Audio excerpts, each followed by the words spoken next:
What if your dog's baths are doing more harm than good and actually causing the skin issues you're trying to fix? Welcome to Straight Up Dog Talk, the podcast helping burned out pet parents who feel stuck with their pup finally let go of the guilt, learn to communicate, and build the bond you've always dreamed of through a partnership based approach that combines training, nutrition, and enrichment instead of chasing the quick fixes that don't actually work. I'm Em. And in this episode, you'll learn how to protect your dog's skin barrier so you can prevent itch, odor, and irritation, how to keep your dog clean between baths using vet-backed products and simple routines, and how to build a healthy grooming routine that actually supports long-term skin health. Because healthy skin isn't about more baths, it's about better care. You have spent years matching rescue pets with families on Dr. Lisa to the rescue. What's the one story that stayed with you, and what did it teach you about connection? There was this little girl, and she was terrified of dogs so bad that she couldn't even be within, say, 10 meters of a dog without panicking and just running into her parents' arms, crying, running the other direction. And her parents were smart enough to do some research, and they spoke to some people nearby in their community and their friends and family, and everyone suggested to get a dog. So I met these people at the shelter, and this little girl, she was terrified, like really terrified to her core. And we ended up finding a dog that had the right personality for her. It was a young dog, but not too boisterous, just calm and just connected so well with people. And it just stuck with me that when we introduced that child to that particular dog, and she put her hand on that dog for the first time. I mean, she hasn't really ever touched a dog. And this connection between the two of them was so powerful. I knew at that moment it was going to be okay. And then I went back to their house and settled this little girl in with her dog and showed the family what to do. And then followed up with them a little while later. And this child was a different person. That dog made it into her heart. That fear was gone. They were inseparable. I will never forget it. And I tell people this all the time, that if you have a child that's scared of dogs, the best thing you can do for them is get them their own. And yeah, that is one of the stories in the show that made a huge impact on me. That's a really cool story. The relationship between kids and dogs is so special. I had a golden retriever growing up. His name was Vince, and he was my best friend. I loved that dog so much. I lost him when I was 16 years old, and that changed the course of my life. So I think that those relationships with our pets when we're young is so, so important. So I love that you were able to change the trajectory of a young lady's life so early on by helping her with that. Such a beautiful thing. Really is. In your opinion, what do you think the vet's role in helping families choose the right dog is? Are there red flags or green flags that you look for during adoptions? I think for me, it's so much about what that family wants, what that person wants, what they have in their lifestyle, how much they can give the dog. I think these are the most important things to establish first. It's not so much what dog do you want, what dog do you imagine in your life. It's what can you actually give to that animal, because there is a reason these animals are in shelters in the first place, and we never want them to end up there ever again. So when they find that home, that family, it needs to be for life. Establishing how much they can give the animal is, for me, the most important part of the whole thing. The rest of it all will work out. We'll find the right animals. There are that many dogs in shelters. You will find the right one, but you have to be able to give your all to that dog. That dog's had a hard life. They need something better. And if you can't do that, don't get a dog. It sounds pretty blunt. I love that, because there are so many dogs in shelters, and it's literally because people get a dog. It doesn't matter what breed it is. If they don't know anything about the dog or the breed or its genetic needs or any of that stuff, they are going to fail because 100%. they don't know what to do with the dog. And instead of learning or asking questions, the dog goes to the shelter, because dogs are disposable. Unfortunately, they're disposable, and people just say, forget it, we'll start over. And then they get another dog and they do the same thing, and they get another dog and do the same thing. And it's like, maybe ask for help somewhere here along the 100%. way. 100%. And you know what? For me, it's not so much about saying you should only rescue dogs and you can't get it from a breeder, because ultimately people are going to get dogs from dog breeders and that is okay. People are also going to get dogs from shelters and that is okay. What the most important part is to make sure whatever dog you get does not end up in a shelter. So whether you're getting a dog from a breeder or you're getting a dog from a shelter, if you can't give the dog what it needs, if you haven't got the right education, it's not going to work out for anyone. So my mission is really to help all dog owners. I'm not just pigeonholing myself to those who are adopt owners, because there are a lot of people who go to breeders too, and every pet owner needs to have the right education so those dogs don't end up where they shouldn't be. No, I completely agree with you.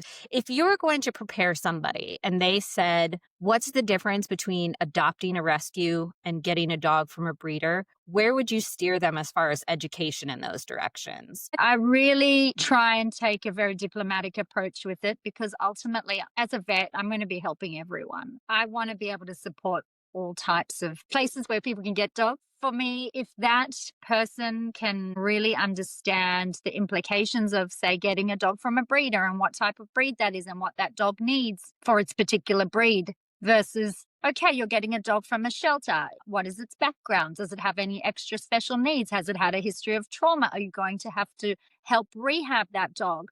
Are you getting a puppy? Because ultimately, if you get a puppy from earlier on in their life, whether it's from a breeder or a shelter, they're both going to be amazing. You're going to have almost a clean slate to work with that dog. It really depends. Adult, medical issues, previous trauma, or is it a puppy? In which case there is a lot more flexibility, but also a lot more hard work. What do you think the biggest responsibility about having a pet? It doesn't matter if it's a dog or a cat or a bird, any kind of pet. What do you think the biggest responsibility a pet owner should consider is? I'm kind of biased in the sense that I see all the people who end up with medical bills that they can't afford or they weren't expecting because they got this pet, thinking it's low maintenance. I can finance this right now, but they don't necessarily think of a year's time or 5 years time or 10 years time, not understanding the medical costs that you may incur by having a pet, no matter what pet it is, and people not taking out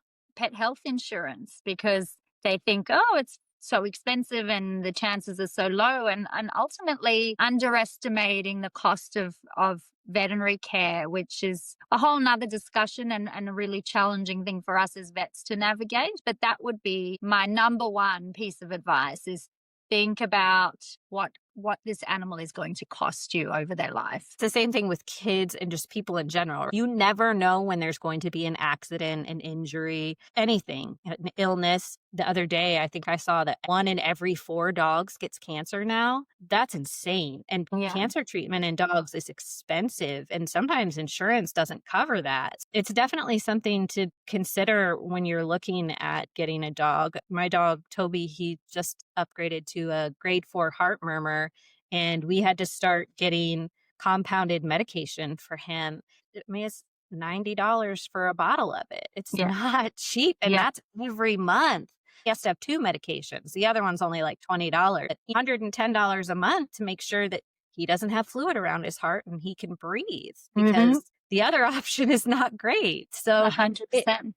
it's just, cost is definitely a very important thing, and I do think a lot of people don't think about it, and even not in veterinary bills, but collars and leashes and skincare products and all the other things. Food, what are you going to feed? Are you going Mm-hmm. to do filtered water or tap water? There's all kinds of expenses that are wrapped up in taking care of a pet. We don't have to buy them school supplies or clothes. They're not as expensive as children, but they're still expensive. I think as vets, one of the hardest conversations we have with people is those financial conversations and the cost of treatment, and people really needing to learn and understand that the care their pet is getting in a hospital for animals is very similar to what you would get in a hospital for humans. So we have the same type of equipment. We deal with very similar types of diseases. People are expecting outcomes like they would for their own human children. because pets are part of their family. So educating pet owners around the cost of veterinary care and the requirements of veterinary care is a huge part of it, because that relationship with a pet owner and their vet is really important. It is so important that that's a positive relationship built on trust, because ultimately our jobs as vets is to advocate for the animals and be that intermediary between a pet parent and their pet child, and be the voice for that animal, and kind of help them navigate that healthcare journey. And if you don't trust your vet, it's never going to work out. Yeah, definitely some of the hardest conversations I ever had in my life was being a vet tech and having Mm-hmm. to explain, okay, this is what treatment costs and this is what palliative care costs. And, Mm-hmm. where are we on this and what would you like to do? And sometimes people start with treatment and then they move to palliative care. And sometimes they start with palliative care and they just, ease on into the pet's end of life. And that's a really difficult decision. And having that support and understanding without judgment is so important because they're making a really hard decision about a life. And I think that Absolutely. people don't consider that enough and people get negative and jump on them for their Mhm. decisions. Not everybody can just pull $15,000 out of the bank to treat cancer, and that's Yeah. that's expensive. And that's okay. And Yeah, and it's people okay. need, and that as well is our job as vets to help people learn that it's okay what you choose, as long as that animal quality of life is at the forefront, and that animal is not suffering, and that animal is getting the best out of their life, even if it's shorter than you would otherwise want. Yeah. Yeah, I agree with you. Let's talk a little bit about your product line now. I've been waiting to have this conversation with you because skincare in dogs is something that I think that gets overlooked a lot and misunderstood a lot. I have some of your products here. We'll show those a little bit later and kind of get into the specifics of those. But you created Dog by Dr. Lisa to fill a gap in gentle, sustainable grooming. What made you decide to develop your own product? I've spent a lot of time working with other brands, but realized very quickly through that there was no one really dedicating attention from a veterinary point of view in terms of preventative skincare. Everything was therapeutic based skincare, and that's okay. And that's definitely needed. But my whole approach to everything I do as a vet is trying to prevent things from happening in the first place. And I saw this opportunity to do that in the skincare and grooming space. And I like to call it skincare because grooming seems like it's just cosmetic and just about how they look and how their coat looks, and that is the cream on top. The most important part is to actually treat the skin and help the skin function how it should. And then naturally, a healthy coat will follow. A lot of skincare grooming products are full of chemicals. What ingredients did you intentionally leave out, and why does that matter for our dog's skin and health code? I've left out really harsh preservatives, drying soaps, artificial fragrances. I can rattle off a whole list of very technical terms for all the nasties. And the reason that was so important to me is that's where the human skincare space is heading. That's where a lot of the research in the human space is going. Why is the pet space lagging so far behind? Skin disease is a massive problem in pet. It's one of the number one medical problems we treat. Their skin is exposed to so much more than ours is. Their skin is thinner than ours. They're walking closer to the ground. They're not wearing clothes. They're in contact with their environment so much more than we are. And it baffled me that that wasn't something that was ever really a focus on for skincare and shampoos and grooming products for dogs. I was inspired by my own human children's journey with eczema. All four of them had eczema, and I learned a lot through trips to the dermatologist, and products that I used on their skin helped me develop this range of products for pets, because ultimately the skin needs to function as a barrier, whether it's on a human being or an animal. And if it's not functioning properly, that's when the cycle of allergies and infections and long term itchiness and skin problems develops. How do your products support common skin or coat issues, especially in dogs like Toby, who are prone to allergies or sensitivities because they have a white coat? The premise of a lot of the products we make is around moisturizing and keeping that skin barrier hydrated and preventing dryness, because dryness is the ultimate enemy here. If that skin is dry, then that skin is not serving as a barrier like it should. So, the kind of backbone of the products we make is focused on keeping the skin hydrated so that it can function exactly how it's supposed to. Let's talk a little bit about that. This is exactly where the education falls a little bit short on the skin barrier with dogs and the natural oils and people bathing their dogs at a frequency that's sometimes a little bit outrageous just because they don't know. The dog starts to smell, they throw it in a bath. 3 days later, the dog starts to smell, they throw it in a bath. But what they don't realize that they're doing is they're eliminating that skin barrier and they're depleting those natural oils, which then is making their dog smell more. So Exactly. your products help with keep the moisture and keep the barrier protected and all that kind of stuff. But frequency, how often, what products can generally like assist with that the most, and just give a little bit of education in this area. The product we launched our business with were these dog wipes. They're probably the most popular dog wipe brand in Australia. Now that they're in the US, which is really exciting. And the reason I brought out those wipes is because people have their dogs on their beds. People have their dogs on their couches at home. Dogs are really up there with the humans in the household. That is actually where this washing and overwashing cycle started from in the first place, because the dogs are walking around rolling in who knows what, and their little paws are pretty dirty when they come back inside after a walk. And then they're up on your bed, and you're not going to get into your bed with your shoes on. So that's where people started this whole routine of washing their dogs too often, not realizing that, okay, the more I wash them, the more I'm going to dry out the coat, remove those oils, create this cycle of an unhealthy skin barrier. And an unhealthy skin barrier is smelly. So then they smell and then they wash them again. And it's the same as if you wash your hair every day. If you wash your hair every day, you're going to wash it every day. But if you can stretch it out, your hair is going to get less greasy and less smelly and more shiny and look better. It's the same thing with dogs. And I developed these wipes to be that sort of go between bath time, so that you could wipe the paws when they come in after a walk, clean their face after they've eaten, wipe around their back end after they've made a little bit of a mess, and freshen up the coat. And combining that with a daily brush and some conditioner as required will make their skin so much healthier and so much less smelly that you naturally just won't need to wash them as often. For a regular dog, try to keep it every 4 to 6 weeks. There are obviously dogs that have special needs and they may need medicated shampoos and things, or they may be show dogs and they've got to kind of do their things. It does have to be on an individual basis. But if you've got a dog with healthy skin and no skin conditions, and they don't need to visit the groomer. So say, for example, they're a short-coated dog. You don't really need to wash them at all. You can wipe them down. You can put some conditioner. As long as you're brushing them, that's the number one thing. If you've got a long-haired dog that needs to go to the groomer, and it's really important that you maintain that. I'm a huge advocate of having a good dog groomer. They're a big part of keeping your dog's skin and coat healthy.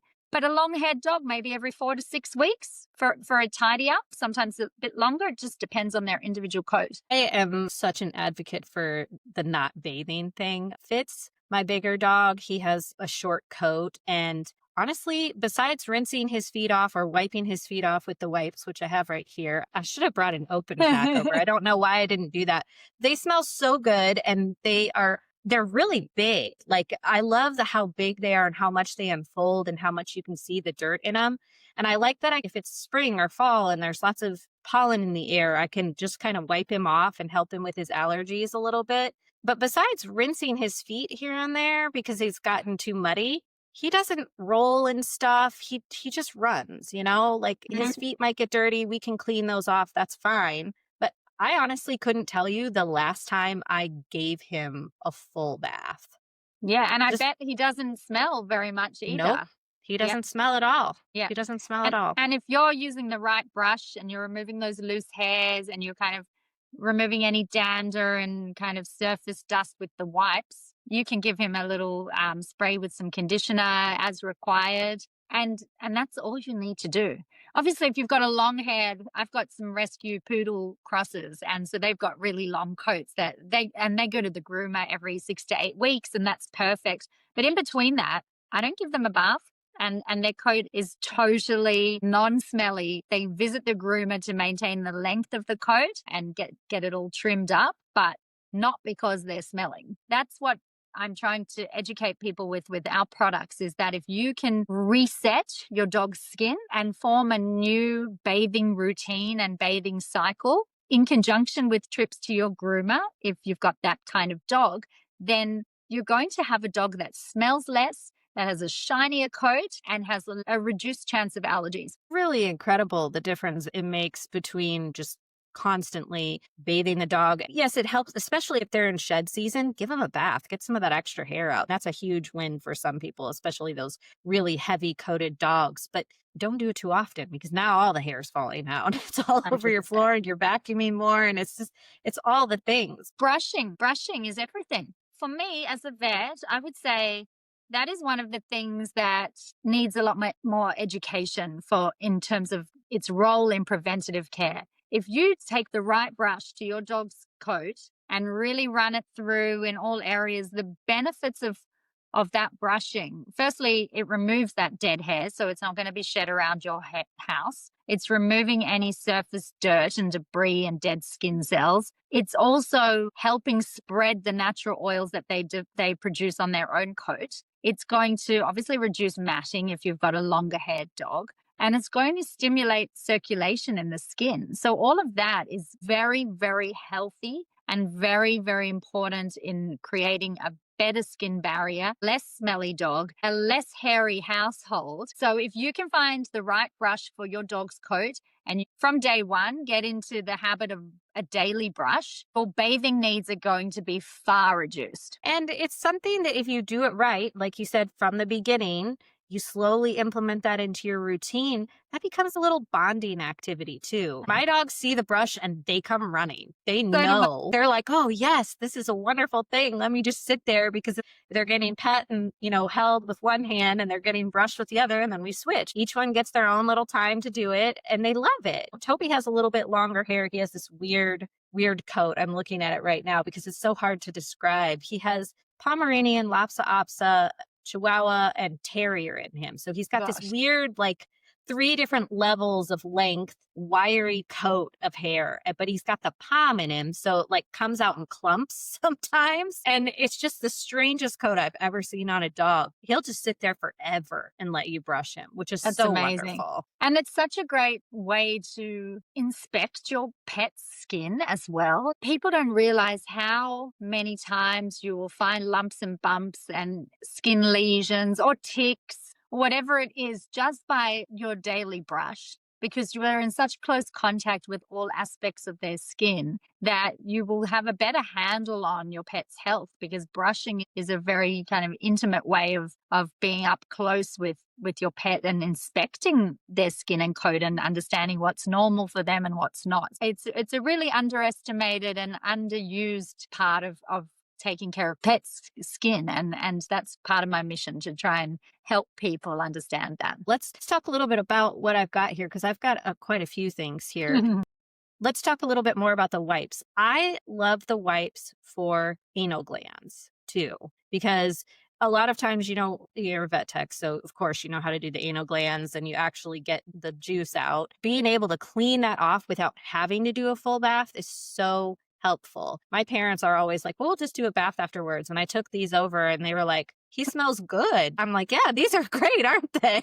So Totally. that was wonderful. They smell really good. That's another thing I like about your products, is everything has a very light smell. It's not overwhelming. I'm very sensitive to smells. So being able to open your products and not feel totally overwhelmed by them is wonderful. As I said before, the wipes are very large and they're textured, which is also really helpful, because if you have to kind of rub a little bit, you get that little bit more depth of cleanliness. And they say on them, where is the thing? Gentle wipes for body, muzzle, paws, and butts. So it tells you exactly where you can use them. Then down below it says, to keep them away from. Do not use for eyes, for external use only, and do not let your pets eat these, which I'm sure that It's not because they're happens. not they they can lick them, that's fine. They're non-toxic. I just don't want any animals eating a wad of them and ending up with an obstruction of wipes. But the special things about these wipes is that they are compostable. So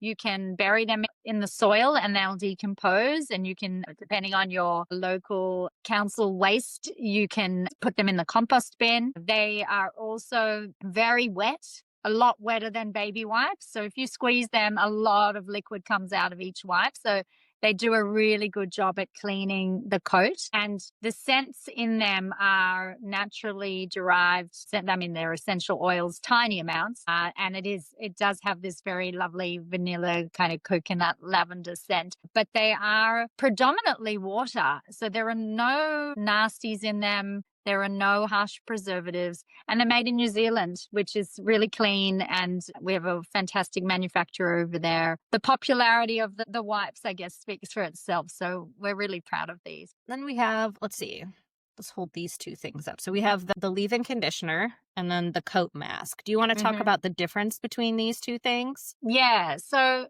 the leave-in conditioner was like our OG conditioner that we brought out. And the reason I love a leave-in conditioner is it functions, think of a moisturizer that you would use on your own skin. Say you've had a bath or you've rinsed yourself, you pop a moisturizer on your skin. It's the same thing. So it's actually there to moisturize the skin. And yes, it's going to moisturize the coat as well. And you only need the tiniest amount. You kind of spread it all over the coat like you would with a human hair care product, but massage it right down to the coat. Don't go and clump a big amount on there because it will get greasy because it is very moisturizing. So start small. You can do it on damp hands and kind of walk your hands through it. Some people want to rinse it out. That's okay if that suits your needs better, but you can use it after a wipe, after a rinse off, and after a bath.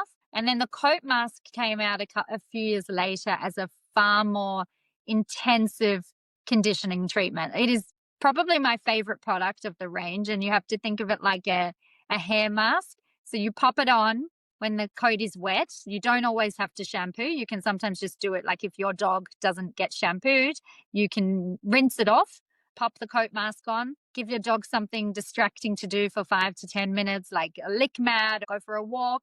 Let it really soak into the coat and into the skin, and then rinse it off. And this coat mask turns that coat into butter.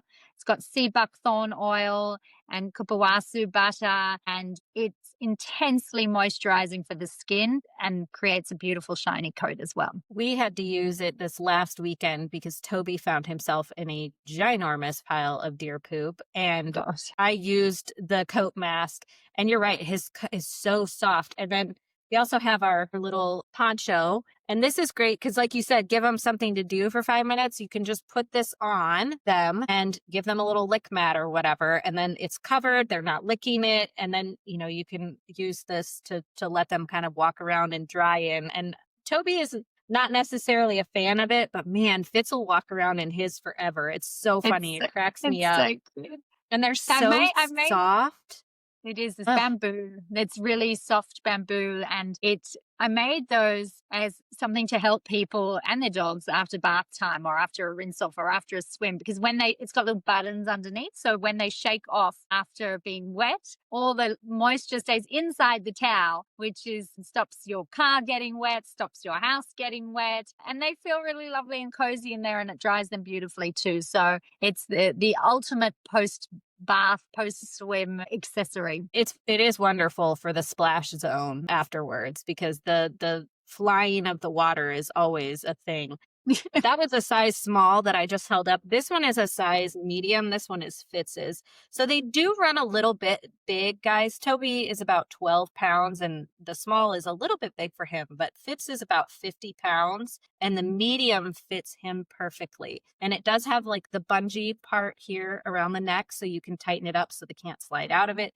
And then as she said, the snaps right here so that it stays closed under their bellies and stays on them so nicely. It's just so great. Even on rainy days, I like to keep it on my back porch for the days that it's rainy. And then they come in and I just wipe their feet off with the wipes and Yeah. throw the little thing over them. And then everybody's dries and gets great. And it's a nice little combination. And then the other thing that I really like is the cologne. This is just so wonderful, especially after Toby decides to roll in something. Maybe we're able to just wipe it off with the wipe and then we can spray a little bit of this so that stinkiness just goes away that much more quickly. Yeah.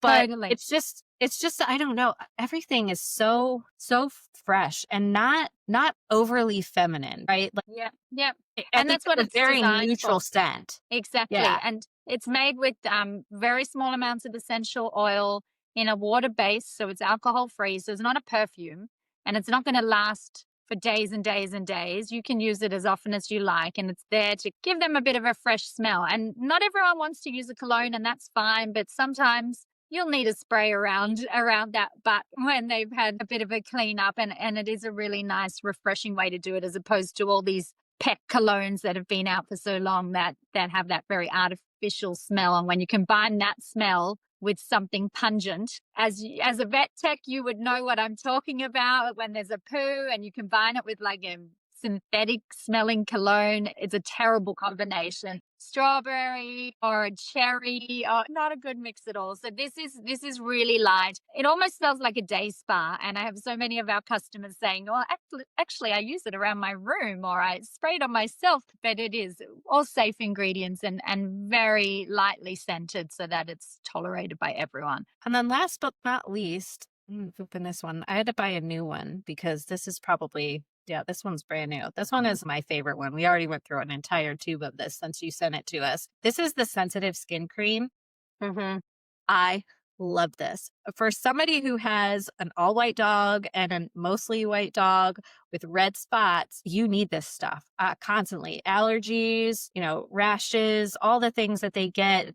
They get a little bit red, they get a little pink, they get it on their nose and they're sneezing and all the things. And it's like, okay, what can we do to combat this? One dog goes with Benadryl, the other dog gets a Cytopoint injection, but having this on top of that is game changer. It's game changer because they don't feel the need to itch it as much. I've used a lot of skincare products over the years, especially with Toby, and this has just been like magic in a bottle.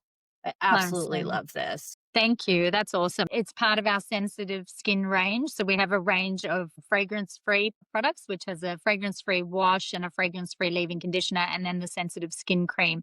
And that cream is there. It's designed to be used really early on, say before you need to put a topical steroid on your dog or before they need any medication. This is something you can kind of keep in your first aid kit at home, in your grooming kit at home. It's there as soon as you notice a bit of redness, as soon as you notice a bit of an itch, when it's really mild, very, very early on, you put this on. It's intensely moisturizing. It's got natural soothing and anti-inflammatory agents that are there to kind of just help the skin calm down a little bit. And hopefully, if you use it early enough, it will prevent things from getting worse. But obviously, if the skin is oozing or really red or looking moist or really, really itchy, you've got to go to your vet. This is not here to replace medications and topical prescription creams. It's there almost as like a preventative. So to be used very early on, as soon as you notice a bit of an itch or a lick happening. Yeah, definitely. And I should maybe mention that again, guys. I was a vet tech for a very long time. I know what it looks like when we get to the point of we probably need a little bit of assistance with medication or some kind of injection. And like I said, Fitz is on the Cytopoint injection year round. This is just kind of used as a bonus to help us get through those itchier seasons, which for us is spring and fall, because in the Midwest, that's when all of the things die and all of the things bloom. Which one is your best selling product out of all of them? I'll give you our top few. The wipes are definitely our hero product, and the brand is most known for the wipes. You see them in vet clinics and people's homes. And then we have our Wee Cleaner, which is an enzymatic pee cleaner for dogs and for cats. We've got a dog version and a cat version. It contains a natural enzyme that neutralizes the odor of urine. You can use it when you're puppy training. You can use it, the cat version, you can use to clean litter trays, but you can also use it to clean up any pet messes. It's fantastic for vomit or any other spills from your pet. Super popular, and it doesn't have that harsh chemical smell that a lot of urine cleaners have. It smells like a day spa. So it's very lightly scented, very natural, very non-irritating, works beautifully to neutralize that odor. And then we have a supplement range here in Australia, which will eventually be coming to the US. So watch this space. Our conditioners are also really, really popular. We've got a balm, which is like great for paws and noses and those kind of really dry, roughened areas. And yeah, those are the products that stand out as the most popular, I guess, because people are using them the most often. But the products work as a system, and that's why I developed them, and that's why I've brought out all the things I've brought out, because they're designed to be used as part of a wider system in an attempt to try and create a healthy skin barrier. So every product that's there, I've formulated myself. I've worked with our chemists to create these products where I've gone and researched all my ingredients based on my clinical experience. And then our chemist has obviously brought that to life. Every single product in our range, whether it's an accessory or a skincare product, has been designed by me as a clinical veterinarian and as a pet parent to try and make pet people's lives easier. If somebody wanted to get started with a new skincare routine, recommend 3 products and tell them exactly how to use them. I would say a packet of wipes, the right brush, and a conditioner. You can choose if you want a spray conditioner or a creamy leave-in conditioner, depending on your pet's needs and what you prefer using. But those 3, I would use the wipes to spot clean them, freshen them up, wipe the paws after they come inside. You'd be really surprised how dirty your dog's paws are, by the way. A lot comes off there. You don't want that on your couch or on your bed, and your house will be so much cleaner if you get into that habit. I keep a pack at my front door. Then I would also wipe them around their bottoms after they do a poo. I wipe them also around their mouth after they've eaten, because that stops any kind of food sticking around the lips, which can also cause dermatitis. I wipe around the face, not in the eyes, but around the facial area. Just don't kind of squirt the stuff in the eyes. Even though we've never had a reaction, they're not developed specifically for that. And then you can wipe them all over and give them a freshen up. And then after that, I love to take a brush out. So I will use a slicker brush, which is great for long-haired dogs, or we have a rake, which is great for dogs that have a heavy undercoat. A slicker brush is pretty versatile. It can be used on most coat types. And then give them a daily brush. So if you've got a dog that sheds, do it outside, so the hairs are going outside. If you've got a dog that doesn't shed, do it wherever you want. Get your dog into that habit of a daily brush and understanding how positive that connection that you're building with your dog through brushing is. And then you can, I've missed before the brush, you could spritz the conditioner. So if you've got a spray conditioner, spray it on, or if you've got the leave-in, tiny amount on damp hands and kind of walk it through the coat and then follow with the brush. You don't necessarily need to use the conditioner every day. You can kind of alternate. You can use it once a week. You really have to be guided by your dog's coat type and what their skin needs are. But you should really make it a non-negotiable with the brushing, because that is going to be the number one thing you can do for your pet's skin and coat. On top of all of this, you donate a percentage of your profits to the RSPCA and other animal charities. Why was giving back such a non-negotiable for you? I wanted to create a range of products that served a purpose, obviously from a skin care point of view and a pet care point of view, but also from a social responsibility point of view, that no matter what we do as a company, we're always trying to help those pets in need. So we donate products to shelters. We do financial donations to shelters. We really pride ourselves on that giving back part of our business. We're B Corp certified as well. So that's all part of that kind of greater social and environmental responsibility that we adhere to. If we can donate to the shelters and we can make those lives of those pets in need easier, then that's what makes it all worth it. In the US, we've partnered with Wags and Walks at the moment. So we're really excited that partnership is happening. And then we continue to donate to animal charities, no matter how small or big they are, we are always willing to lend a hand. Giving back is such an important thing to me, and I love to give back wherever I can. And hopefully, one day when we get this on the road in the RV and we're living that podcast life, the goal is to set up those events where we're giving back to rescues and small businesses that donate in the communities. Like, there's so much that we can do to make the lives of those pets who are not in homes easier. And a little bit of kindness goes a long, long way. Absolutely. You have managed to balance a clinical career, media presence, and product development. How do you manage all of it while staying true to your mission at the same time? That's a tough one. I think like I've always been a really busy person and somebody who's always had big far reaching goals of things that I want to do in life. And I think being a clinical veterinarian is what grounds me through all of this. So I still work in the hospital. I work in a busy emergency department here in Sydney, Australia. I always tell people that that is in my day off, even though most people would not define working in the emergency room as a day off. The reason I say it's my day off is because it is the time that I truly connect with everything that means the most to me in terms of my career and my professional side of my life. That day when I get to save lives and I get to help people get their pets back home to them, and I get to relieve suffering, and I get to see a dog going home to their pet owner, smile, who's smiling and the tail is wagging, and how they reunite. I mean, it is my favorite day of the week. And balancing that with what I'm doing in this brand, where I know that we're making a difference to the lives of pets, no matter how busy I am, those things kind of keep me going. Because when I get a review from a customer saying, oh my goodness, my dog's skin has never looked so healthy, or their itching has reduced, or they are not as smelly, and thank you so much, or the house doesn't smell of urine anymore. All these things where I've taken my experience as a pet parent and my experience as a clinical vet, and I'm giving it to others. That combined with what I do in the hospital, no matter how busy I am every single day, it just keeps me going back for more. I miss working in the clinic. It was my favorite too. It really is a special relationship that you get to have with people and their pets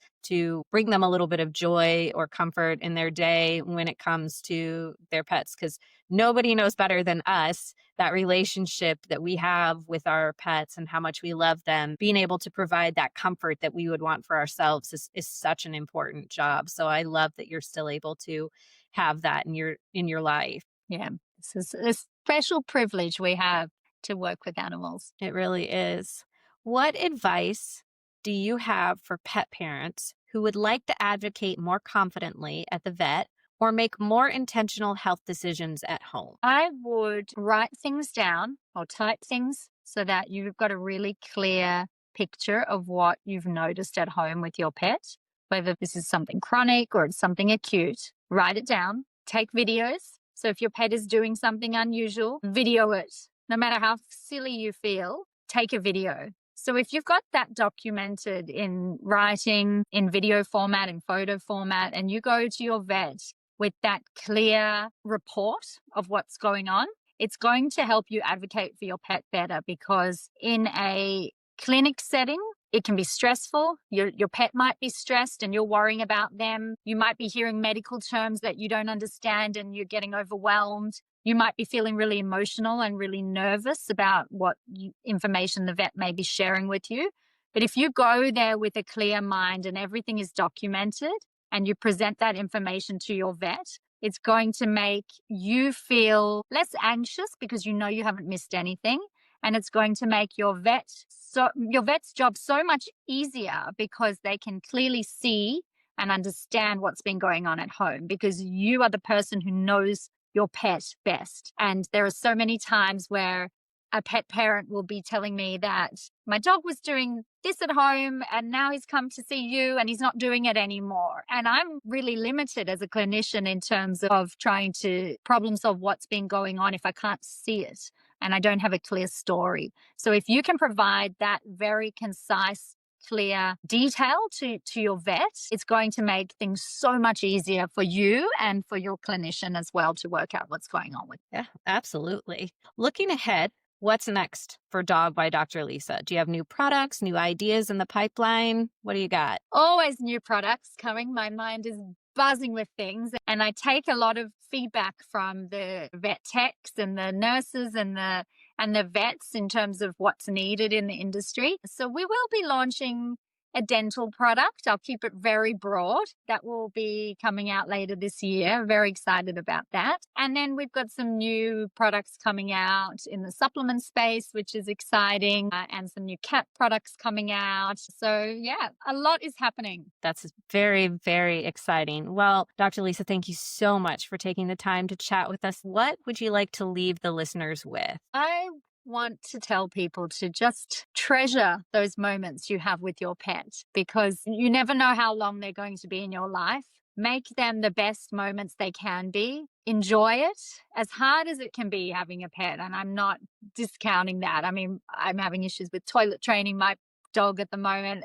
We all go through it. But if you focus on the joy that they bring you and remind yourself that life is short for them, unfortunately, and if we can provide them with the best preventative care, that life is going to be as good as it can be. And they fill our lives with so much joy. So just hold on to that and be present in all those moments. Love that so much. Thank you again so much for being here, you guys. Check out the link in the description. You can use code Emily15 to save 15% on your purchase with Dog by Dr. Lisa. And remember, be kind, spread joy, and don't bathe your dog too much. And we'll see you next time on Straight Up Dog Talk. If you've been feeling like no one really understands what you're going through with your dog, it can feel really isolating and heavy, carrying all that weight by yourself day after day. That's why I created a free community, a safe space where you can share the hard stuff, get support, and be surrounded by people who truly get it. You'll find the link in the show notes below. Thank you for listening to Straight Up Dog Talk. Remember, new episodes drop every Monday and Wednesday. I'll see you next time.